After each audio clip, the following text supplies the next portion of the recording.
Yo, what's up guys? We all know there's one problem whenever you're raising a bunch of tames and they're standing around very messy and it's getting a pain in the ass to imprint them, especially as they grow older. Also, whenever you throw them out at the beginning and you try to feed all of them, but you forget some of them because you didn't notice that you forgot one to feed. There's a very easy fix to that, and you see it already on my screen over here. You just line them up like this.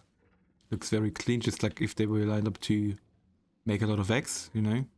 It works for all the tames, or at least most of the tames, especially like Karchas, Gigas, Rexes, everything with 2 legs, but it also works for other tames like Thylas over here. It also solves the problem of you being stuck on their tails all the time, because as you see, they're all stuck in each other with their tails. Normally when you just throw them out, you always be stuck on something invisible that you don't see. With this method, you're always on the side of them and you will never be stuck on the tail. But before we begin, little information on the side. You can join my Discord.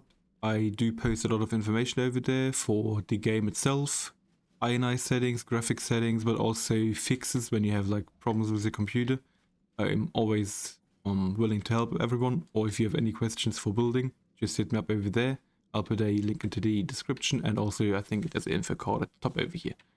Let's get into the system. So what you want to do is go to your things first. This is just so we can see until where we start the line, right? Then you go on one of those lines on your metal floor and you look along the line, right? And you just start throwing the first Karcha out. From here we need to go back and go a fair amount back, because if you're too close to the Karcha, the other ones will land to the left or to the right of it because the hitbox is blocking it. This should work. Now we just do that, walk back all the time for the next one. Not fit, that's probably because of the tails of the other ones above. And it will look like this then. Maybe you can go a bit closer, because I maybe left some really huge gaps. It's also because mine are already a bit bigger than the normal ones. Like the very small babies, I raised them a bit already. And then you need to wait until they wake up, and we're gonna do the next step after that. After they've woken up, as you see, they're all in a line. Or at least they should be. Then you take a whip and you walk towards like the last 2 or the first 2 over here, because we definitely want them to get closer so we can eat them more easily. We don't need to walk as much, right? And what you do is you hold T to get the cross over here. You try to directly go below the ones in the front, right? And this would work. Then you whip them and they will walk into each other. As you will see, they will get lined up very, very nicely. See that? 1, 2, 3, easy. Easy imprinting. I can tell you can probably do it with like 4 of them. We'll just try it. Go below them.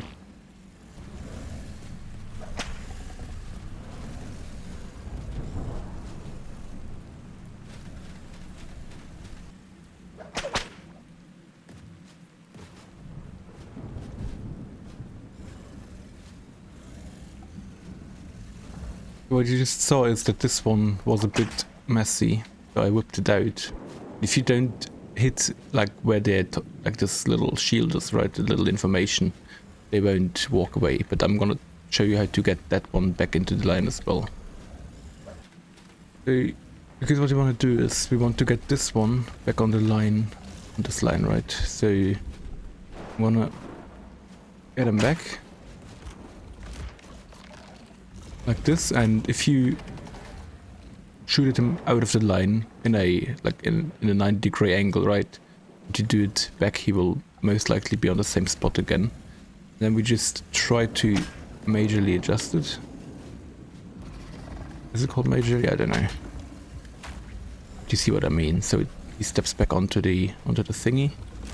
Then we just whip him back into there, and as you see, I messed up a bit over there too. this one over here is gonna be cryopotted and then just thrown out as well.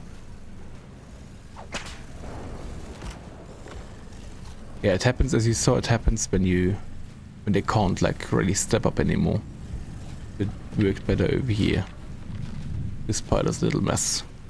But since they're woken up now and they're already growing up, you can then take one out, bring it back there, let it move in again, and then line them up like that.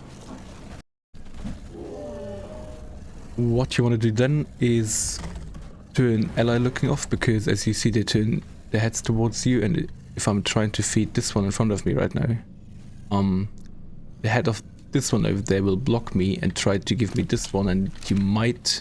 First of all, it's annoying because they push you away all the time, it's like very laggy, and then you might miss one while going through the line because you can't directly look at it. So what you want to do is go to the back, it's the easiest way. Behavior, disable ally looking, behavior, disable ally looking.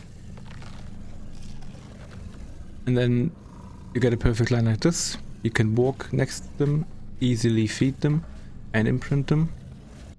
Also, when it comes to the imprinting, it's very easy. Obviously, the ones that want to cuddle, it's easy to reach them, you just cuddle them. The ones that want the imprint, you just feed them with the imprint food. And then the only thing that you can't do, obviously, is the walking, because you want them to stay in line. But that's also the most annoying one anyways, so you want to skip that. You use the Gigantoraptor and you fix it, and you're back to cuddle and imprint food. By the way, these are all the foods that you need. You see them in the fridge over here. So if you prepare all of that, and for the kibbles, I'm just skipping everything besides extraordinary kibble, I think it's called. It's very easy to do then after that. As I said, I hope that you find this stuff helpful and that you can fix your breeding. So it's very easy, saving time, and like I said, also your babies won't starve because you definitely don't miss out on any of them. And I'm gonna see you in the next one. Goodbye.